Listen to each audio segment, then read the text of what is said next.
बिस्मिल्लाहिर्रहमानिर्रहीम, अस्सलाम वालेकुम। अली सलमान जी टीवी के तमाम नाज़रीन को जी स्पोर्ट्स में खुश आमदीद कहता है। जब पीर से लेकर जुमेरात तक रोजाना रात 11:05 पर हम इस महफिल को सजाते हैं आपके लिए और बात करते हैं उस दिन खेले जाने वाले मैचेस के बारे में या उस दिन से जुड़ी स्पोर्ट्स की खबरों के बारे में। और आपके इल्म में है कि गुज़िश्ता दिनों चूँकि आशूरा के अय्याम थे इसलिए हमारे कुछ शोज़ हो नहीं सके, लेकिन क्रिकेट के मैदानों में, स्पोर्ट्स के मैदानों में बहुत सारी हैपनिंग्स हुई हैं। कल से जो है वो विमेंस एशिया कप के सिलसिले में पाकिस्तान और इंडिया की टीमों के दरमियान मैच खेला जाएगा। ये दोनों टीमें जो है वो अगर ऑन पेपर देखा जाए तो इंडिया का पलड़ा पाकिस्तान से कहीं ज़्यादा भारी नज़र आता है। ऑन पेपर इंडिया की टीम भी पाकिस्तान से काफ़ी मजबूत नज़र आती है। सबसे पहले एक निगाह डालेंगे कि किस तरह से पाकिस्तान और जो दीगर टीमों के दरमियान आपस में मुकाबले होंगे, पाकिस्तान और जो दीगर टीमें आपस में टकराएंगी, उसमें जो है वो किस तरह से स्केजुलिंग की गई है इस टूर्नामेंट की। 19 जुलाई को यानी कल जो है दम्बुला में पाकिस्तान और इंडिया की टीम एक दूसरे के बदले मुकाबिल होंगे। उसके बाद फिर 21 जुलाई को पाकिस्तान नेपाल से मैच खेलेगा और उसके बाद फिर 23 जुलाई को पाकिस्तान और यूएई की टीमों के दरमियान मैच खेला जाएगा। तो इस तरह ये 3 मैचेस हैं जो पाकिस्तान की विमेंस टीम को खेलने हैं। इंडिया के साथ पहला ही मुकाबला, बड़ा मुकाबला, कड़ा मुकाबला होगा क्योंकि इंडिया की टीम हमेशा से एक पाकिस्तान के लिए एक टफ हरीफ जो है वो साबित हुई है। लेकिन उसके बाद पाकिस्तान जो नेपाल से मैच खेलेगा, यूएई से खेलेगा, इस मैच को जीतने के इम्कान बहुत ज़्यादा रोशन और वाजे नज़र आते हैं। आज के शो में हम डिस्कस करेंगे पाकिस्तान विमेंस क्रिकेट को, पाकिस्तान विमेंस क्रिकेट के मामलात को और क्या वजह है कि पाकिस्तान की विमेंस क्रिकेट उस अंदाज से फ्लरिश नहीं कर पा रही जिस अंदाज से इस पे इन्वेस्ट किया जा रहा है। क्योंकि अभी बजट के हवाले से भी बात की गई कि 7 करोड़ से 24 करोड़ जो है वो इनका बजट बढ़ा दिया जाएगा, लेकिन इसके बावजूद रिजल्ट उस तरह से नजर नहीं आ रहे। और अब विमेंस टीम के साथ नए हेड कोच भी लगा दिए गए, मोहम्मद वसीम साहब, वो इस टीम में क्या तब्दीलियां लेकर आएंगे ये भी यकीनी तौर पर आने वाला वक्त ही बता देगा। आज के शो में मेरे साथ विमेंस क्रिकेट से जुड़ी 2 ऐसी शख्सियात मौजूद हैं। एक क्रिकेट एडमिनिस्ट्रेशन के हवाले से बड़ा नाम है कि उन्होंने जो है अपने डिपार्टमेंट की विमेंस की टीम को भी जो है वो बनाने की कोशिश की, लेकिन उसमें उनको ज़्यादा खातिर खो कामयाबी हासिल नहीं हो सकी। और कुछ सियासतें थी, कुछ अपनों की जो है वो इनके साथ दोस्तियां निभाई गई जिसकी वजह से इनकी जो विमेंस की टीम है वो इस तरह से फ्लरिश नहीं कर सकी। इस तरह इन्होंने मेंस टीम बनाई और पाकिस्तान को बड़ा ज़बरदस्त टैलेंट दिया जिसमें बाबर आजम, कामरान गुलाम, आमिर यामीन, नवीद यासीन, मैं नाम लूँगा, प्रोग्राम का वक्त खत्म हो जाएगा, जितने प्लेयर इन्होंने अपने डिपार्टमेंट के जरिए दिए। मेरे साथ मौजूद हैं ज़हीरुल हसन साहब, शो में खुश आमदीद कहते हैं। अस्सलाम वालेकुम ज़हीर भाई, कैसे हैं आप? वालेकुम अस्सलाम अली भाई, मैं बिल्कुल ठीक। आपने बड़ी ज़बरदस्त बातें की हैं, प्लेयर्स माशाल्लाह बहुत दिए, मगर हमने वुमेन क्रिकेट के अंदर भी आप देखें आलिया रियाज हो गई, सिद्रा अमीन हमारी प्लेयर, इरम जावेद हमारी प्लेयर, आपका अनम अमीन हमारी प्लेयर्स थी, नतालिया हमारी प्लेयर हैं, ये सारी पाकिस्तान खेली हैं और ये सब स्टेट बैंक की प्रोडक्ट है। स्टेट बैंक से ये सारे प्लेयर्स खेली हैं, लेकिन जो परफॉर्मेंस होनी चाहिए थी पाकिस्तान विमेंस टीम की वो सामने नहीं आ रही। और जो दूसरी शख्सियत मौजूद हैं पाकिस्तान की स्पोर्ट्स इंडस्ट्री का एक बड़ा नाम, एक ऐसी शख्सियत हैं कि जिनको देख के बहुत सारी नौजवान खवातीन ने और बहुत सारी नई लड़कियों ने भी स्पोर्ट्स जर्नलिज्म का आगाज़ किया।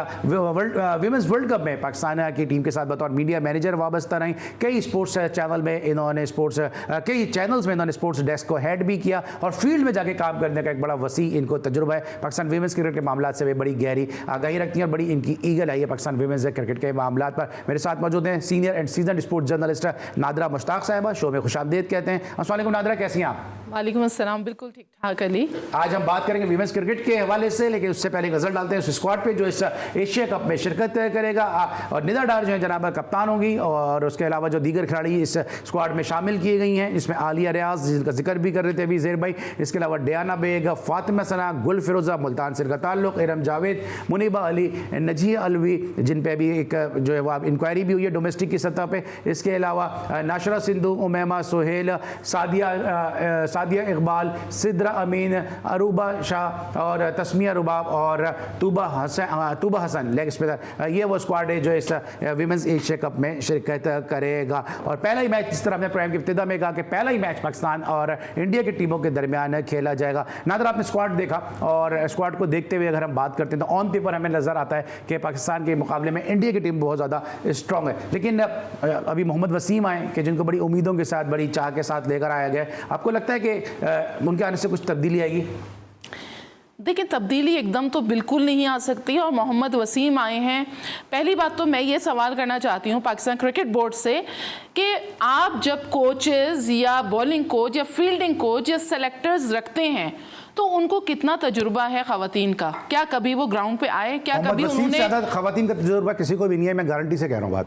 मोहम्मद वसीम, देखिए मेरा क्वेश्चन मार्क है मोहम्मद वसीम के ऊपर। आपने उनको लगा दिया, वो भी विमेन के साथ जिनके ऊपर इतने एलिगेशंस हैं और माजी में उनके खिलाफ जो भी आप देखें ना वेबसाइट्स तक पे लिखी हुई चीज़ें, तो आपने उनको लगाया। तो इसका मतलब ये है कि पाकिस्तान क्रिकेट बोर्ड बिल्कुल नाबलद है, उनको पता ही नहीं है कि आप किसको लेकर आ रहे हैं, किसको नहीं ला रहे हैं। मैं यहाँ पर इस बात से कनेक्ट करते हुए बताऊंगी कि पिछले जब जो लॉट थी उसमें फ़ारूक जमान हुआ करते थे। मैं नाम इसलिए ले रही हूँ कि मैं इनके साथ मीडिया मैनेजर रही हूँ और मुझसे कई मरतबा पाकिस्तान क्रिकेट बोर्ड ने राब्ते भी किए, और फ़ारूक जमान का कुछ ऐसा एक हुआ था कोई वाक़या, तो उन्होंने मुझसे कॉल करके पूछा। तो जब आपको पता होता है कि आपके जिन सेलेक्ट करदा लोग हैं उनको आप लेकर आते हैं, तो उनका माजी क्या है, उनका खुद का कैरेक्टर क्या है, वो खुद किस तरीके से रहें, तो आप उस तरह से रखिए ना। आपकी टीम वैसे ही डफर हो रही है, बिल्कुल जीरो पे जा रही है। जो 2-4 अच्छी लड़कियां थी जैसे बिस्मा मारूफ थी, जवेरिया खान थी, वो सब जाती जा रही हैं। अस्माविया सिलेक्शन में आ गई हैं, बतूल फातिमा वो भी जा चुकी हैं। मतलब बोर्ड कायनात का नाम भी आप ले सकते हैं। कायनात भी हैं, मगर कायनात ने बहुत ज्यादा नहीं खेला है। अच्छा, बाकी सिद्रा अमीन को आपने अनम अमीन को आपने निगलेक्ट कर दिया, इस स्क्वाड में नजर नहीं आ रही। बेस्ट स्पिनर आपने उनको कर दिया बिल्कुल इग्नोर। उसके अलावा आपने सिद्रा नवाज को इग्नोर कर दिया। अहमद अनवर भी नहीं है। तो फिर आप किसको लेकर जा रहे हैं? मतलब जो नई नई लड़कियां हैं और एक बहुत बड़ा मेगा इवेंट खेले लड़कों के लिए, अगर आप बात करते हैं एशिया कप में मेगा इवेंट है और इसमें तो इस तरह के होने चाहिए प्लेयर्स, तो फिर विमेन क्रिकेट में आप क्या कर रहे हैं? सही, ठीक है। अच्छा सर भाई, अभी जिस तरह से अभी नादरा ने बहुत सारे नाम गिनवाए, आपको लगता है कि विमेन क्रिकेट में जो भी कुछ होता है हमारी तमाम तवज्जो जो होती है वो मेंस क्रिकेट की तरफ होती है? जिस तरह भी नादरा ने नाम गिनवाए, कुछ नाम मुझे भी मालूम है जिस स्क्वाड का हिस्सा नहीं बन सके, जिनको एक अरसे से पाकिस्तान क्रिकेट बोर्ड इन्वेस्ट कर रहा था, अब नए कुछ नाम इसमें शामिल किए गए और पुराने नामों को जो है वो डिस्कार्ड किया गया। तो थोड़ी सी अगर मीडिया इस तरह तवज्जो दे तो इसमें भी कुछ बहुत ज़्यादा जो है फ्लॉज नज़र आते हैं हमें। मेरा ख्याल है कि अब आने वाले दिनों के अंदर जो है इंशाल्लाह ताला तवज्जो दी जाएगी, क्योंकि आप देखें कि मोहसिन नकवी साहब ने जो है उनका बजट जो है 7 करोड़ से 24 करोड़ के ऊपर लेकर गए और वो पूरा फोकस कर रहे हैं कि वुमेन क्रिकेट को भी जो है पैसा दिया जाए और ताकि वो उनका फोकस क्रिकेट के ऊपर हो। मगर आपको एक बात बताऊँ कि अभी जब सिलेक्शन के लिए जब मोहसिन नकवी साहब के पास गई थी टीम, तो उन्होंने पूछा कि ये टीम किस तरह सेलेक्ट की है, और रातों रात जो है लड़कियों को 12:30 बजे जो है फ़ोन किए गए हैं वहाँ से, जो आयशा, क्या नाम है इनका, आयशा अशर की तरफ से, कि सुबह के लिए आप तैयार हों, सुबह आपको किसी भी फ़्लाइट से कराची पहुंचना है। और एमरजेंसी के अंदर 4 दिन 5 दिन का कैंप लगाया, जैसे तैसे करके कैंप उन्होंने लगा के कैंप ख़त्म करके फिर मोहसिन नकवी साहब को रिपोर्ट दी गई कि हमने 4-5 दिन का कैंप लगाया और वहाँ पर जो है हमने ये टीम सेलेक्ट की है। तो इस तरीके से मोहसिन नकवी साहब को थोड़ी सी अपनी आंखें खुली कर रखनी होगी कि उनको किस तरीके से जो है धोखे के अंदर रखा जा रहा है। जिस तरीके से लड़कों की टीम सेलेक्ट की, इसी तरीके से लड़कियों की टीम जो इन्होंने सेलेक्ट की है, आप मुझे बताएं कि वही गलती करने जा रहे हैं जो हमने मेंस की टीम के अंदर किया था कि 3 विकेट कीपर हैं, 2 लेफ्ट आर्म स्पिनर हैं, 2 राइट आर्म लेग स्पिनर हैं, 2 ऑफ स्पिनर हैं। स्पिनर्स की मारधार है, 4 से 5 आपने ओपनर डाल दिए हैं इसके अंदर। मिडल ऑर्डर के अंदर जो है आपको निदा डार मिडल ऑर्डर में अपने आप को काउंट कर रही हैं, आलिया रियाज मिडल ऑर्डर है, इरम जावेद मिडल ऑर्डर है। आपका टीम का सिस्टम ही नहीं है, आपकी टीम के सीक्वेंस ही नहीं बन रहा है, आप क्या जीतेंगे यार? आप इंडिया से मुकाबला करने जा रहे हैं, इंडिया इस वक्त जो साउथ अफ्रीका को टफ टाइम दे रही है, आप न्यूजीलैंड देखें आपको इंग्लैंड को बड़ा टफ टाइम दे रही है। आप देखें कि वो मॉडर्न क्रिकेट खेल रहे हैं, उनके कोचेज़ जो है वो मॉडर्न क्रिकेट की तरफ फोकस कर रहे हैं। उनको पता है कि जो है राउंड सर्कल के अंदर हमने स्ट्राइक रेट किस तरीके से जो है ना लेके चलना है और हमने जो है सर्कल को हमने किस तरीके से यूज़ करना है। क्या हमारे जो कोचेज़ लगाए जाए वो मॉडर्न क्रिकेट से इतने वाकिफ़ हैं? मेरा नहीं ख्याल है कि हैं। पहली बात तो ये है, मैं आपको एक नाम नहीं बताऊँगा, एक सेलेक्टर को एक प्लेयर ने फ़ोन किया और उनसे कहा कि सर मुझे सेलेक्ट क्यों नहीं किया गया? ठीक है, मुझे सेलेक्ट नहीं किया, आपने मुझे कैंप में भी नहीं बुलाया। तो उन्होंने कहा कि आप ओपनर हैं। उन्होंने कहा नहीं सर, मैं मिडल ऑर्डर हूं और मैं बॉलिंग साथ कर रही हूं। तो आप बताएंगे हमारे सेलेक्टर को ये नहीं पता है कि एक लड़की क्या कर रही है? सिलेक्शन कमेटी में आता हूं, एक सेकंड में आता हूं नादरा, जरा सिलेक्शन कमेटी में, क्योंकि इस वक्त ब्रेक का वक्त हो गया, ब्रेक लेंगे, जब सर मजीद डिस्कस करेंगे कि सिलेक्शन कमेटी का क्या रोल है और किन किन प्लेयर्स को, जिस तरह भी नादरा ने भी कहा, जहीर भाई ने भी कहा, तो किन किन प्लेयर को इस स्क्वाड का हिस्सा होना चाहिए था और वो इस स्क्वाड का हिस्सा नहीं बन सके। मिलते हैं छोटे से ब्रेक के बाद।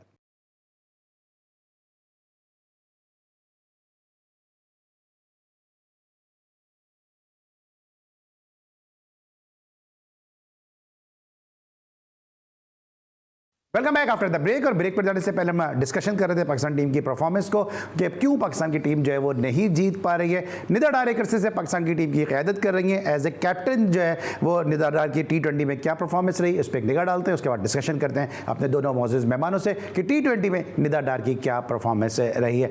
इस वक्त आपके सामने स्क्रीन पे निदा डार ने 20 मैचेस खेले, 7 में उनको कामयाबी मिली, 13 में उनको शिकस्त का सामना करना पड़ा और ये उनका प्रोफाइल रहा। तो इस तरह 20 में से सिर्फ 7 मैचेस उनकी कप्तानी में पाकिस्तान ने T20 में जीते हैं। अब इस कैप्टनसी को देखते हुए, इस ट्रैक रिकॉर्ड को देखते हुए कोई ज़्यादा उम्मीदें लगानी नहीं चाहिए कि इंडिया के खिलाफ क्या परफॉर्मेंस होगी। नादर, आपको क्या लगता है कि कल कोई मेरिकल होने के लिए, क्योंकि इंडिया की टीम सभी ये बात जानते हैं कि ऑन पेपर बहुत मजबूत है, उनका ट्रैक रिकॉर्ड पाकिस्तान के खिलाफ बहुत ज़बरदस्त है। प्लस ये कि अब तक जितने मैचेस हुए हैं पाकिस्तान और इंडिया के, उसमें अपर हैंड जो है वो इंडिया का रहा है। पाकिस्तान ने बमुश्किल तरीन जो है वो 3 मैचेस ही इनसे जीते होंगे, जहां तक मुझे याद पड़ता है। 11 मैचेस टोटल इनके शायद खेले गए हैं आपस में, तो 14 मैचेस खेले, 14 मैचेस हम दिखा भी देंगे बल्कि अभी स्क्रीन पे।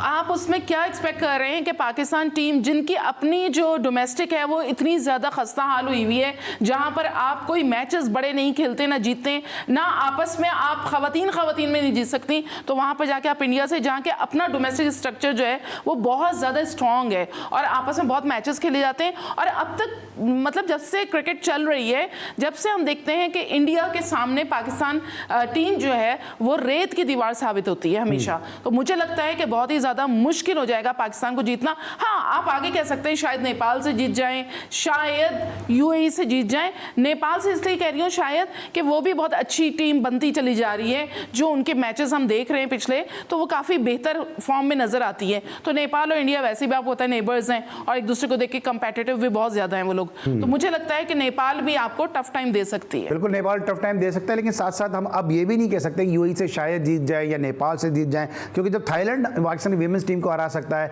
USA पाकिस्तान की मेंस टीम को हरा सकता है, तो फिर कोई भी जो है वो पाकिस्तान की टीम को हरा सकता है। ज़रा भाई, ये जो हम बात करते हैं बार बार कि मेंस टीम पे हमने फोकस किया हुआ है, वीमेंस की परफॉर्मेंस पे शायद इतनी तवज्जो नहीं है। आपने वीमेंस क्रिकेट को आपने रन किया हुआ है, आप under the administration of Zaheerul Hasan साहब, पाकिस्तान वीमेंस टीम के बहुत सारी प्लेयर्स खेली हैं। इनका प्रॉब्लम क्या है? स्किल का मसला है, टैलेंट का मसला है, एग्जीक्यूशन का मसला है, या फोकस नहीं है इनका? देखें, पाकिस्तान में टैलेंट बहुत है और पेरेंट्स जो है अपनी बच्चियों को बड़ी सपोर्ट करते हैं। वो खुद बेचारे ग्राउंड के अंदर सारा दिन बैठे होते हैं और उनकी बच्चियाँ क्रिकेट खेल रही होती हैं। अफसोस के साथ कहना पड़ता है कि हमारे यहाँ पर जो है लॉबिंग ग्रुपिंग ने तबाह बर्बाद कर दिया है। मैं कह रहा हूँ कि क्या सियासत लड़कों के अंदर होगी जो लड़कियों के अंदर सियासत है। मुझे इस बात का अंदाज़ा है कि उनकी पूरी कोशिश होती है कि जो टैलेंट ऊपर आ रहा हो, मिसाल के तौर पर निदा डार जो है ना वो आपके कैप्टन है। अब इंग्लैंड के अंदर आप देखें, आलिया रियाज को जो है पहले मैच के अंदर उन्होंने बाहर बिठा दिया, दूसरे मैच में बाहर बिठा दिया। उसके बाद जब शोर मचा, सोशल मीडिया में काफ़ी शोर मचा, तो उन्होंने आलिया रियाज को मैच खिलाया और उसके बाद उसने वहाँ परफॉर्मेंस भी दी। अब ये प्लेयर्स के क्या करते हैं कि जिन प्लेयर्स को खिलाना होता है, इन्होंने अपनी प्लेयर्स को पूरे सीरीज़ खिला देते हैं। जिस प्लेयर को बाहर करना होता है, मिसाल के तौर पे नतालिया परवेज़ है, बाहर करना था, 2 मैच खिलाया, बाहर कर दिया। ये सिर्फ अपनी फ्रेंड्स, अपनी सहेलियों को जो है साथ रखती हैं, उनको मौका पूरा मौका देती हैं। 5 में से कोई 2 मैचों में तो रन्स कर देगा, 150 तो करेगा, फिर वो सेलेक्ट हो जाती हैं। बहुत ज़्यादती है ये जो वहाँ के मैनेजमेंट है, टीम की जो मैनेजमेंट है, मैं तो उनको भी कसूरवार ठहराऊँगा कि वो क्या करते हैं, अल्लाह को हाजिर नाजिर जान के टीम को खिलाया करें, ना कि कप्तान को खुश करने की कोशिश करते हैं ताकि हम अगले सेटअप के अंदर साथ रहें और हम अगला टूर कर लें। सिर्फ अपना टूर के ऊपर फोकस नहीं होना चाहिए, क्रिकेट के ऊपर फोकस होना चाहिए। पाकिस्तान में बहुत टैलेंट है वुमेंस के अंदर, ये कहना कि हमारे पास टैलेंट नहीं है बिल्कुल गलत बात है। ये नया चेयरमैन आता है उसको कहते हैं हमारे पास तो लड़कियों का ऑप्शन ही नहीं है खिलाने का, बिल्कुल गलत कह रहे हैं। पाकिस्तान के पास कम से कम 50 से 60 लड़कियों का ऑप्शन है जो पाकिस्तान के अंदर बेहतरीन टीमें हैं। आप इनकी 3 टीमें बनाएं, इनके ट्रैकल सीरीज कर दें, आपको लग पता जाएगा कि कौन से प्लेयर अच्छी हैं, कौन से प्लेयर नहीं है। पाकिस्तान के पास बहुत अच्छा टैलेंट है मगर उसको यूटिलाइज सही नहीं किया जाता। अच्छा नादर, आपको लगता है, क्योंकि आपने देखा भी है टीम के साथ, आपने सफ़र भी किया है, और बड़ी मशहूर एक मिसाल है, राह चल के देखो या साथ बस के देखो, आप राह भी चली हैं वर्ल्ड कप में इनके साथ और साथ बस के भी आपने देखा है। ये जो बाजी कल्चर है, और खुसूसन वो बाजियाँ जो रिटायर हो गई हैं, उनका अभी भी आपको लगता है टीम में इन्फ्लुएंस है? उनकी पसंद नापसंद से भी प्लेयर, जिस तरह मेंस क्रिकेट में एजेंट के जरिए प्लेयर अंदर आते हैं और एजेंट उनको सपोर्ट करते हैं, इस तरह जो बाजी कल्चर है, ये पाकिस्तान की विमेंस क्रिकेट को जो है वो डैमेज कर रहा है, दीमक की तरह चाट रहा है?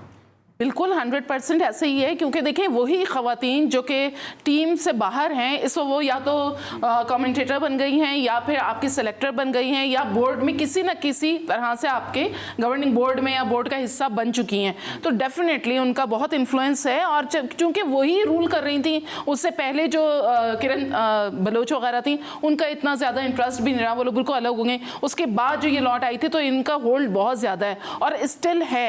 आप देखें ना, आपने निदा डार की बात करें, निदा डार ने अपने जो एक ग्रुप है उसको बहुत ज़्यादा स्ट्रॉन्ग कर लिया है। कहते हैं ना कि प्लेयर्स पावर जब हो जाती है तो फिर बोर्ड भी बड़ा उनके आगे इतना ज़्यादा नहीं बोल सकता है, और कहते हैं ना बैकफुट पे चला जाता है। तो ऐसे ही कुछ खवातीन भी कर रही हैं। मुझे ये समझ में नहीं आता कि जितना इन्वेस्टमेंट हम करें, अगर तो आईसीसी की तरफ से ये नहीं होती पाबंदी कि आपके खवातीन क्रिकेट ज़रूर होनी चाहिए, हालांकि अफगानिस्तान की भी नहीं है, तो मैं तो ये समझती हूँ कि इन पे इन्वेस्ट करने से बेहतर है आप डोमेस्टिक में लड़कों के ऊपर इन्वेस्ट करें, उनको ज़्यादा आप वो करें, क्योंकि वो कहीं ना कहीं पर हमें फ्रूटफुल रिजल्ट्स देते हैं। उन्होंने बड़ी बड़ी टीमों को शिकस्त दी है, हमारे लिए चैंपियंस ट्रॉफी और डिफरेंट वो वर्ल्ड कप वगैरह लेकर आए हैं, तो क्यों ना हम उनको स्ट्रॉन्ग करें, अगर तो आईसीसी की ये शिक नहीं होती।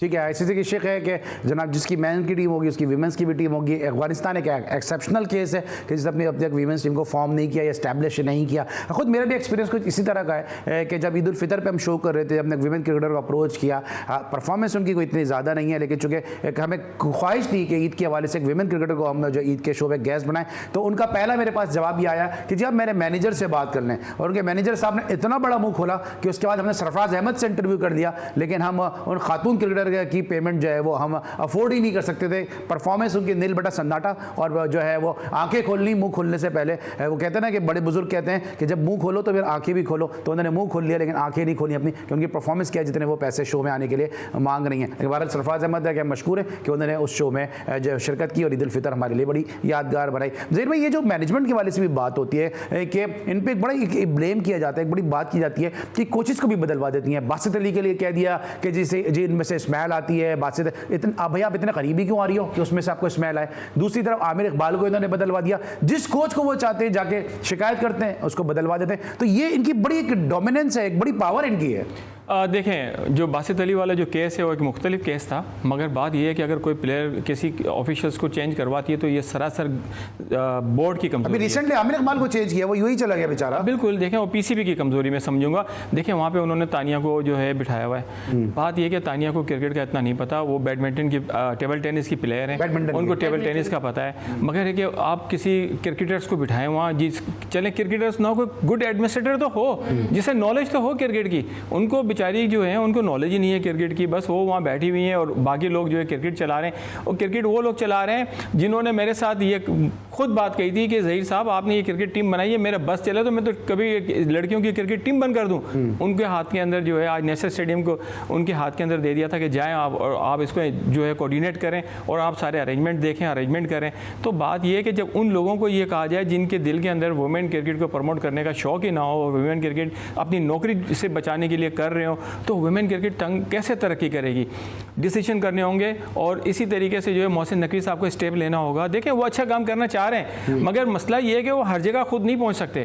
अब उनको जो आज अब जाके उनको पता लगा कि शायद वहाब रियाज ने कितनी गलतियां की और कितना उनको अंधेरे में रखा है अपने शोज में बात, ठीक है, और हम लोग कितने आपके शो के अंदर कितने आप लोग के शो में बातें हो रही थी सारी। अब जाके उनको पता लगा जब हम सब कुछ लूट चुका, हम नुकसान कर चुके अपना, वही हाल वुमेन क्रिकेट का भी है। आप पैसा तो बढ़ा रहे हैं, मगर जब तक आप वहाँ पे टेक्निकल लोग जिनका वुमेन्स क्रिकेट करने इन्वॉल्वमेंट है, आप जब तक उनको इसमें इन्वॉल्व नहीं करेंगे, आपकी क्रिकेट को बहुत नुकसान वुमेन को हो जाएगा। और ये जो टैलेंट आ रहा है, एक वक्त आएगा कि पेरेंट्स जो है अपनी बच्चियों को जो धूप में लेकर बैठे होते हैं, वो खेल रही होती हैं, वो नहीं आएंगे और पाकिस्तान के अंदर वुमेन टैलेंट भी खत्म हो जाएगा आहिस्ते आहिस्ते। ठीक है, आहिस्ते आहिस्ते खत्म हो जाएगा। और पाकिस्तान और इंडिया के दरमियान जो कि कल मैच खेला जाने वाला है, इंडिया और पाकिस्तान के दरमियान सर नादरा भी बात करी थी और मैंने भी जिक्र किया कि इंडिया और पाकिस्तान के दरमियान अब तक मजमूई तौर पर 14 मैचेस खेले जा चुके हैं। स्क्रीन पे भी हम आपको दिखाएंगे कि इंडिया और पाकिस्तान के दरमियान जो मजमूई तौर पे 14 मैचेस खेले गए हैं, उसमें से जो है वो 11 मैचेस जो है वो इंडिया ने जीते। तो ऑन पेपर इंडिया का पल्ला जो है वो भारी नज़र आता है। क्या वजह है नादरा कि हम जब अपनी मेंस क्रिकेट की बात करते हैं, हम इंग्लैंड का मॉडल फॉलो करते हैं, हम ऑस्ट्रेलिया का मॉडल फॉलो करते हैं, न्यूजीलैंड का मॉडल फॉलो करते हैं, हम वीमेंस क्रिकेट हो या मेंस क्रिकेट हो, इंडिया का मॉडल फॉलो क्यों नहीं करते हैं? क्योंकि इंडिया में हमारी जैसी ज़बान बोलते हैं, तकरीबन कल्चर भी उनका हमारे जैसा ही है, खाना पीना भी तकरीबन हमारे जैसा ही है उनका, तो क्यों हम उनको फॉलो नहीं करते और अपनी फिर वीमेंस क्रिकेट को उन खतूत पे क्यों इस्तेमाल करने की कोशिश नहीं करते? क्योंकि हमारे दिमागों में बचपन से लेके बुढ़ापे तक यही इंजेक्ट किया गया है कि भाई दुश्मन है, हमारे दुश्मन हैं और हम उनसे मुकाबला नहीं कर सकते हैं। हालांकि मेरा नज़रिया ये है कि आप दुश्मन के साथ मुकाबला, देखिए हर एक के अंदर पॉजिटिव और नेगेटिव होता है, आप उनकी जो पॉजिटिव चीज़ें आप उनको तो ले सकते हैं ना। जैसे आपने इंडिया की बात की, इंडिया में अभी जो कोच कल्चर है, जैसा हमारे यहाँ जो कल्चर है कोच कल्चर, वो ये है कि हम जब तक गोरा नहीं रखेंगे हमारे यहाँ कोचिंग हो नहीं सकती है। इंडिया में बिल्कुल ऑपोजिट है, वो कहते हैं जो हमारे लोग हैं वही उनको, क्योंकि आपको लैंग्वेज बैरियर नहीं होता वहाँ पर और इजीली आप कम्युनिकेट कर सकते हैं, अपना मैसेज कन्वे कर सकते हैं जो कि हमारे प्लेयर समझ सकते हैं। लेकिन ऐसा नहीं है। मसला ये है कि हमारे जो अपने लोग हैं वो इतने ज़्यादा सियासतदान हैं कि वो अपनी पसंद नापसंद की बुनियाद पर टीम सेलेक्ट करते हैं। तो लामोहला क्या होता है कि जो चेयरमैन आता है उसकी जो प्रायोरिटी होती है वो कहते हैं नहीं ऐसा लेकर आओ। जैसे अभी गैरी क्रिस्टन इन्होंने जो रिपोर्ट दी है वो बिल्कुल ओपन रिपोर्ट है। अगर यही कोई हमारा अपना होता कोच या हेड कोच, वो बहुत सी चीज़ों को हज़फ कर जाता। क्यों? क्योंकि उसकी वहाँ पर पसंद और नापसंद हो जाती है। लेकिन इंडियंस जो हैं वो अपने मुल्क से बहुत ज़्यादा लॉयल हैं। मतलब ये बात मैं खुले अल्फाज में कह रही हूँ, हम उतने लॉयल नहीं हैं। हमारे लिए पैसा मुकद्दस है, उनके लिए पैसा नहीं, उनके लिए ज़मीन जो है वो असल में उनकी धरती माँ है जिसके लिए वो बेदरेग कुर्बानी देने से भी दरेग नहीं करते। ठीक है। और हमारी जो परफॉर्मेंस इस तरह भी हमने कहा इंडिया के खिलाफ 14 में से हम जो है वो सिर्फ 3 मैचेस इंडिया के खिलाफ जीते हैं और 2024 में भी पाकिस्तानी परफॉर्मेंस को ज़्यादा अच्छी नहीं है। 19 में से सिर्फ 7 मैचेस पाकिस्तान T20 में जो है वो ओवरऑल जीता है। जबकि अगर हम इंडिया की बात करते हैं तो इंडिया ने 2024 में 14 मैचेस खेले और 14 में से उनको 11 या 12 के करीब में मैचेस में जो है वो कामयाबी हासिल हुई है। तो ज़ेर भाई ये तो बड़ा क्लियर एक चीज़ है कि पाकिस्तान की विमेंस क्रिकेट जो है ठीक है, पाकिस्तान की मेंस क्रिकेट अब पीछे हो गई है, लेकिन कहीं ना कहीं जो पाकिस्तान की जो मेन क्रिकेट थी वो डोमिनेट कर रही थी। लेकिन अगर विमेन क्रिकेट की हम बात करते हैं तो कभी भी पाकिस्तानी विमेन क्रिकेट ने इंडिया पर डोमिनेट नहीं किया है। देखें ये मैं आपको समझिए 2014-15 से हम इस बात पे चिल्ला रहे हैं कि पाकिस्तान वुमेन क्रिकेट के ऊपर सिर्फ पैसा ना लगाएं, इस पे फोकस करें, तवज्जो दें, इसको ग्रुपिंग लॉबिंग से ख़त्म करें, सहेलियों वाली जो सिस्टम है वो ख़त्म करें। वो सिस्टम हमारे यहाँ किसी ने भी ख़त्म नहीं किया। हम चिल्ला के थक चुके थे। जबकि वहाँ की जो डायरेक्टर्स जो आई थी वुमेंस की, 2-3 डायरेक्टर्स गुजरी हैं, उनके साथ भी डिस्कशन हुई कि टीम के अंदर ये चल रहा है। जब वो मतलब उनके पास अख्तियारात आया तो कोई एक्शन नहीं लिया गया, जिसकी वजह से आज ये हालत है कि पाकिस्तान के अंदर टैलेंट ज़रूर है मगर उसे यूटिलाइज़ नहीं किया जाता। और जो भी नया चेयरमैन आता है उसको कहा जाता है कि हमारे पास तो टैलेंट ही नहीं है, हम तो इन्हीं लड़कियों को डेवलप करें, अपनी नौकरी कर रहे हैं, अपनी जॉब बचा रहे हैं। ऐसी बात बिल्कुल भी नहीं है। जो टैलेंटेड लड़की हैं आप उनको मौका दें, क्यों नहीं दे रहे? मैंने आपसे अभी एक बात कही कि आप उन लड़कियों को खिलाते हैं जो आपकी दोस्त है, आप उनको पूरे 5-5 मैच दे देते हैं। अब नतालिया जैसे प्लेयर को आप 2 मैच दे के बाहर बैठा देते हैं, जबकि वो ऑलरेडी न्यूजीलैंड के खिलाफ परफॉर्मेंस दे के आई हुई होती है। तो आप ऐसा जब करेंगे तो आप उनसे कोई पूछने वाला नहीं है, उनसे कैप्टन से कोई पूछने वाला नहीं है। आयशा जफर को बाहर किया हुआ है। माहम तारिक बेस्ट इस फास्ट बॉलर हैं, उनको कभी मौके नहीं दिए, उनको बिठा दिया कि आपको रेस्ट दिया। रेस्ट ऐसा दिया कि उनको पता ही नहीं है कि मुझे रेस्ट किस बात का दिया जा रहा है। ईमेल भी की, उन्होंने कोई जवाब नहीं दिया। हमारे यहाँ बड़ा ड्रॉबैक है कि जवाब नहीं दिया जाता, पढ़ लेते हैं। हालांकि यही चीज़ आप किसी फॉरेन कंट्री में करें आपको येस और नो का जवाब ज़रूर होता है। इरम जावेद को किस कैपेसिटी में रखा है? 53 उन्होंने मैच खेला था 2003 में, लास्ट T20 जो कि बांग्लादेश में खेला था चिटागोंग में। तो आप उनको इतने साल के बाद आपने दोबारा लेकर आ गए। तो जी देखें आपने बहुत अच्छी बात कही है। माहम तारिक जो है वो पहले ZTBL में खेलती थी, फिर वो स्टेट बैंक की टीम के अंदर आई। मैंने उन्हें बड़े करीब से देखा है। उन जैसी फास्ट बॉलर जितनी स्पीड थी उनकी, इस वक्त जो पाकिस्तान टीम में जो लड़की हैं ऐसी किसी की नहीं थी। उन्होंने डिसाइड होकर जो है बोर्ड को एक ईमेल कर दी कि मैं क्रिकेट नहीं खेलना चाह रही। बोर्ड को ये जहमत नहीं हुई कि बुला के उससे पूछे कि भाई क्या रीज़न था। इसमें थोड़ी सी बात भी करते हैं सिलेक्शन के हवाले से, क्योंकि मैन क्रिकेट में काफ़ी अर्से से कवर कर रहा हूँ, विमेंस क्रिकेट के हवाले से भी थोड़ी बहुत जानकारी वो ज़रूर जो है वो आप तक पहुँचाना बड़ा ज़रूरी है। क्योंकि आपने कभी भी नहीं देखा होगा कि एक टीम जो है वो कराची से जा रही है लाहौर और लाहौर के खिलाफ खेलने के लिए, अगले दिन जब मैदान में मैच के लिए टीम उतरती है तो वही उनमें से 2 प्लेयर जो कराची से लाहौर गई हैं वो लाहौर से कराची की टीम के खिलाफ खेल गई। ये है विमेंस क्रिकेट की अजब खेल की गजब कहानी। मिलते हैं छोटे से ब्रेक के बाद।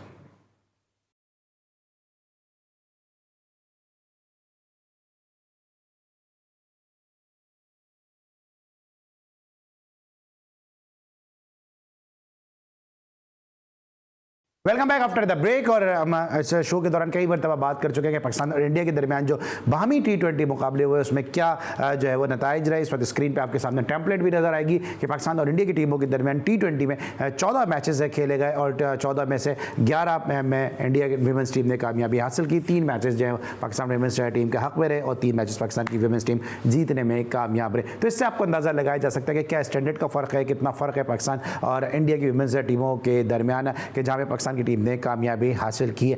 तो और 2024 की बात की तो 2024 में दोनों टीमों के दरमियान क्या रहा वो भी आपको दिखा देंगे कि 2024 में पाकिस्तान ने जो मैचेस खेले T20 की सतह पे उसमें पाकिस्तान को जो है वो सिर्फ 7 T20 मैचेस में कामयाबी मिली है। लेकिन मात्र अभी ब्रेक मारने से पहले मैंने कहा कि पाकिस्तान की में क्रिकेट विमेंस क्रिकेट का ये स्टैंडर्ड है कि लाहौर जा रही है टीम खेलने के लिए, कराची से टीम जा रही है और अगले दिन डिस्प्यूट हो जाता है। कैसा डिस्प्यूट हो जाता है कि जिसको मैं नेशनल चैनल पे बता भी नहीं सकता हूँ कि किस वजह से जो है वो 2 विमेंस प्लेयर जो है वो अपनी ही टीम के खिलाफ जिसके साथ वो कराची से सफर करते हुए थे खेल गई हैं। तो उस पर कोई कार्रवाई नहीं हुई, कोई ऐसे लॉज ही नहीं है, कोई ऐसे रूल्स ही नहीं है कि उनमें प्लेयर को बैन किया जाता। उनमें से कोई सिलेक्शन कमेटी में चला गया, कोई जो है वो कमेंट्री बॉक्स में कमेंटेटर बन के बैठ गया, एक्सपर्ट बन के बैठ गया।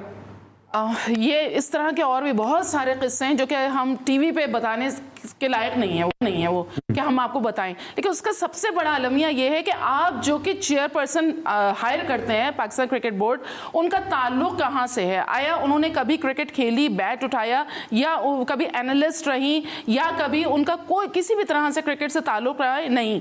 अभी जो हालिया आप तानिया मलिक की बात कर रहे हैं, अभी आपने बैट उठाने की बात की ना, मुझे नहीं पता कि उन्होंने कभी बैट उठाया नहीं उठाया, लेकिन बैट उठवाए है जरूर, बैट उठवाए जरूर है पाकिस्तानी विमेंस क्रिकेटर ने।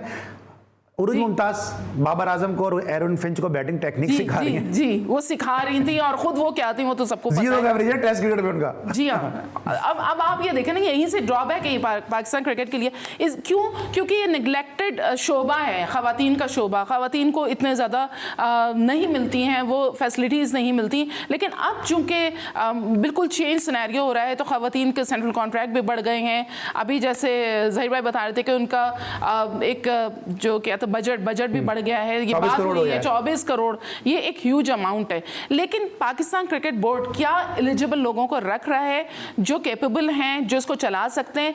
क्या आपको रशीद बरादरान या राना बरादरान के अलावा कोई नजर नहीं आता? नजर मोहम्मद वसीम। कौन? मोहम्मद वसीम। लेकिन मोहम्मद वसीम को आपने किस कैपेसिटी में रखा है? मतलब कुछ देखा था उनकी अपनी क्या परफॉर्मेंस? खुद खेलते थे तो क्या थे, फिर उनके रिकॉर्ड्स क्या थे, नादरा आपने सुना है ना उनके ऊपर क्या एलिगेशंस रही? नहीं, आपने सुना ना, खेलोगे कूदोगे तो बनोगे नवाब। खेल तो वो माजी में गए, कूद भी गए वो, तो फिर नवाब तो बनना ही है ना उनको। तो ये पाकिस्तान क्रिकेट बोर्ड का काम है सोचना। अली, मेरा और आपका सिर्फ यहाँ तक का होता है कि हम टीवी पे आके उस चीज़ को दुनिया तक पहुँचाएं, लेकिन फिर फैसला आखिरी जो होता है वो पाकिस्तान क्रिकेट बोर्ड का होता है। वो वहाँ बैठ के क्या कर रहे हैं? अभी रिसेंटली इस पर हम ज़रूर बात करेंगे कि रिसेंटली अभी उन्होंने बहुत सारे क्रिकेटर्स को बुलवाया। देखिए क्रिकेट हो गई है बहुत फास्ट, ठीक है, मॉडर्न डे क्रिकेट जिसे आप कहते हैं। आपने बुलाया 1901 के लोगों को, अब वो अपने हिसाब से आपको मशवरे दे रहे होंगे, तो कहाँ से हमारे अंदर वो एक चीज़ जो है ना मजीद आगे बढ़ने की, डेवलपमेंट की, वो कैसे होगी? अच्छा, इस पे जरा डिबेट कहीं और चली जाएगी, इस पे जरूर हम किसी अगले शो में तौर पे बात भी करेंगे। ज़हीर भाई, आपने बाबर आजम की कप्तानी को बहुत ज़्यादा क्रिटिसाइज किया और फिर एक सिलसिला शुरू हुआ कि बाबर की कप्तानी के हवाले से गुफ्तगू का आपने स्टेट बैंक की कप्तानी के हवाले भी दिए। निज़र डार को आप समझते हैं कि मोर और वो बाबर आजम जैसी ही कप्तान है? क्योंकि जब साथ बैठ के खाने खाते हैं तो कप्तानी भी एक जैसी ही करेंगे। बाबर को तो पता भी नहीं था ये कौन है। देखें, निदा डार जब वो मैच खेलने आती थी, यह मैंने ग्राउंड के अंदर देखा था। एक सेकंड बात हो जाएगी, बाबर को पता नहीं था ये कौन है, तो वो डिनर टेबल पे टटोल रहे थे, खंगाल रहे थे कि ये कौन है। वो तो शादी का एक सीन था, बैठी थी बराबर में, उसे वाकई नहीं पता था कि कौन है। देखिए, निदा डार के साथ मेरी बड़ी डिस्कशन होती थी, जिसको वो कप्तान नहीं थी, तो ऐसा लग रहा था जैसे शायद उनके साथ बड़ी ज्यादती हो रही है और वो बड़ी टैलेंटेड है, वो कप्तान बन के लिए जो है लाइन में लगी हुई है, उन्हें कप्तान होना चाहिए। और नो डाउट उस वक्त हमने सपोर्ट भी की कि जो है निदा डार को कप्तान होना चाहिए। उस ज़माने में मेरे ख्याल से पहले सना मीर थी, फिर बिस्मा आ गई थी, तो उस वक्त हमने बड़ी कोशिश भी की, मगर जब वो कप्तान बनी तो वो भी वही करने लगी जो उनकी दोस्तों ने करा था शुरू में। वही चीज़ हो गई, वही ग्रुपिंग, लॉबिंग, सहेली, दोस्ती, यारी। पाकिस्तान क्रिकेट है, पाकिस्तान क्रिकेट है। कप्तान है, नाकाम कप्तान है, नाकाम कप्तान है, नाकाम कप्तान है, बिल्कुल। तो वो परी कहाँ से लाऊं, तेरी क्या कहते हैं दुल्हन किसे बनाऊं, आपको कोई कप्तान समझ में ही नहीं आता। बाबर आजम नाकाम नजर आते हैं, आपको निदा डार नाकाम नजर आती हैं। देखें, आलिया रियाज जो है वो आपके पास बेस्ट ऑलराउंडर है। अब उसको यूज़ इसलिए नहीं करते हैं ये लोग कि वो कप्तान की लाइन में लगी हुई है, वो कप्तानी लाइन में लगी हुई है, क्योंकि अगर उसको बॉलिंग नहीं देते हैं, वो तो ऑलराउंडर है। जब बॉलिंग दी तो उसने आती है, अभी देखें पिछले सीरीज देख लें आप, उसने एक दो खिलाड़ी आउट करना शुरू किए। उसको इसलिए नहीं देते हैं उसकी परफॉर्मेंस होकर वो दोबारा कहीं कप्तानी के लिए ना आ जाए। उसको इंग्लैंड के खिलाफ इसीलिए बाहर किया था कि ताकि वो जो है बाहर बैठे बैठे डिसार्ड हो जाए और उसकी परफॉर्मेंस खराब हो। उसने वहाँ फिर परफॉर्मेंस दे दी, ठीक है। तो इस वजह से आपके पास ऑप्शन है ना, आलिया रियाज आपके पास ऑलरेडी है ऑप्शन, ऐसा नहीं है। पोटेंशियल भी है कैप्टेंसी का, बिल्कुल है भी। और दूसरी बात है कि वो लड़की, उसमें पॉलिटिक्स नहीं है, वो मेरिट को तो फोकस करती है और उसका पूरी तवज्जो जो है आलिया रियाज की क्रिकेट के ऊपर है। बहुत सीधी सी हैं और वो फैसले भी ऐसे ही कर रही हैं कि जो एक सादा आदमी कर सकता है। जी, कौन? आलिया रियाज की बात हो रही है ना? अच्छा, आलिया रियाज ने तो अभी ऐसे कोई फैसले नहीं किए हैं, जो फैसला किया है वो तो इखलाक है, हो सकता है आप थोड़ी सी तेज हो जाएं। लेकिन अभी ज़हीर भाई आप बात कर रहे थे कि ख़वातीन के जो हैं बहुत सारा हमारे पास खेप मौजूद है। याद होगा आपको 2022 में गिलगित में गालिबन जो एक कैंप लगा था जिसमें इन्होंने एक टैलेंट हंट किया था, 75 लड़कियां तो उसके अंदर से सेलेक्ट हुई थी, वो किधर गई? उनमें से कहाँ है वो लड़कियां? आई तो थी, गिलगित सी तो है डियाना बेग। देखें, एबटाबाद के अंदर हमारा मैच था, एबटाबाद में हम कैंप कर रहे थे। एबटाबाद में एक लड़कियों की एकेडमी बनी हुई है। आप यकीन करें, मैं टैलेंट देख के हैरान था कि एबटाबाद जैसे शहर के अंदर भी जहाँ पे पाबंदी है लड़कियों के ऊपर, आपको पता है कि वो पर्दे के बगैर बाहर नहीं निकलती, और वहाँ वो क्रिकेट खेल रही थी और उनमें थी पावर थी। आप उन लड़कियों को मौका दें, चांस दें, वो लगती हैं ऑस्ट्रेलिया इंग्लैंड की कोई प्लेयर है, उनके हाथों में जो है पावर है। पावर प्ले जो है जिसके हाथ में जो कर सकता है वही कामयाब है। बिल्कुल ठीक है। अच्छा सर भाई, अभी जिस तरह भी रवीज राजा साहब ने पाकिस्तान विमेंस लीग की बात की थी, क्या आपको लगता है कि पाकिस्तान में जो स्टैंडर्ड है वो इसलिए अच्छा नहीं हो रहा है कि पाकिस्तान इंडिया की तरह पाकिस्तान की कोई सुपर लीग नहीं हो रही विमेंस की? नहीं, खैर ऐसी बात नहीं, सुपर लीग बहुत दूर है। पहले हम अपनी डोमेस्टिक तो लड़कियों की सही कर लें, और डोमेस्टिक ही हमारी कहाँ सही होती है। वो 5 टीमें बना लेते हैं और उसके बाद उन टीमों को खिला देते हैं। आप रीजन्स को अख्तियारात दें भाई। देखें, डिपार्टमेंट अगर लड़कों को खिलाता है तो रीजन जो है उनको तैयार करता है। जब वो ग्रास रूट लेवल से तैयार करता है तो फिर हम उन लड़कों को अपने पास बुलाते हैं और हम उनको शाइन करते हैं। एक सिस्टम है पाकिस्तान का ये। इसी तरीके से आप तमाम रीजन्स को कहें कि भाई आप वुमेंस की टीमें बनाएं, उसके बाद वो शाइन होकर फिर आप उसकी टीमें, उसके बाद आप उनको चाहें तो 5 टीमें बनाए जो अच्छी परफॉर्मर हो। अच्छा, इनमें जो अभी, सॉरी आपकी बात कट रही है, अभी जो स्क्वाड है इसमें तस्मिया रुबाब की मैं इसलिए तारीफ करूंगी कि इन्होंने डोमेस्टिक में, हम कहते हैं ना डोमेस्टिक स्ट्रक्चर हमारा अच्छा होना चाहिए, वहाँ से जो लड़के या लड़कियाँ आते हैं वो ज़्यादा बेहतर तौर पे परफॉर्म कर सकते हैं। तो तस्मिया रुबाब जो हैं इन्होंने मुझे याद पड़ता है कि मुल्तान में डोमेस्टिक जो सीज़न चल रहा था उसमें इन्होंने मुल्तान में 86 रन भी बनाए थे और 12 विकेटें ली थी। तो मेरे ख्याल से जस्टिफिकेशन है, लेकिन बाकी जो आपने हायर की हैं उमैमा एंड इरम जावेद, समझ में नहीं आता कि अगर इनकी सिलेक्शन की कोई वजह है तो वजह तस्मिया है, ये बात कहना चाह रही है। ऑलराइट, कल क्या करना चाहिए? टॉस जीत के क्या करना चाहिए? फाइनल पाकिस्तान को मेरे ख्याल से बैटिंग करनी चाहिए। आप क्या कहती हैं नादरा? बैटिंग ऑफ कोर्स, और स्पिनर्स मेरे ख्याल से एक लीथल जो है वो, उसका रीजन है पाकिस्तान में देखें कल्चर नहीं है चेस करने का, घबरा जाते हैं, टांगे फूल जाती हैं। आप पाकिस्तान की मेन टीम पे रिजल्ट आपके सामने, और वो भी इंडिया के खिलाफ, बेहतर के बैटिंग करें। चलें, टांगे जो है वो फूल जाती हैं, पाँव जो है वो दौड़ने के काबिल नहीं रहते हैं। अब देखने के क्या होता है पाकिस्तान की विमेंस टीम पे क्या डिसीजन लेती है। आज के लिए बस इतना ही। ज़हीर भाई आपका थैंक यू बहुत, आपने हमें शो में ज्वाइन किया। नादा मुश्ताक आपका बहुत बहुत शुक्रिया, आपके शो में आपकी मौजूदगी ने बहुत वैल्यूबल कमेंट्स दिए। आप दोनों ने पाकिस्तान विमेंस क्रिकेट के हवाले से पाकिस्तान क्रिकेट बोर्ड को भी सोचना चाहिए कि पाकिस्तान विमेंस क्रिकेट को अगर बेहतर करना है तो बजट बढ़ाने से कुछ नहीं होना, आपको ग्रास रूट लेवल पे काम करना होगा, खिलाड़ियों के पूल को मजीद बढ़ाना होगा। आज के लिए बस इतना ही। इंशाल्लाह अगले शो में फिर मुलाकात होगी। अली सलमान को पूरी प्रोडक्शन टीम के साथ इजाज़त दीजिए। अपना बहुत ख्याल रखिए। अल्लाह हाफ़िज़।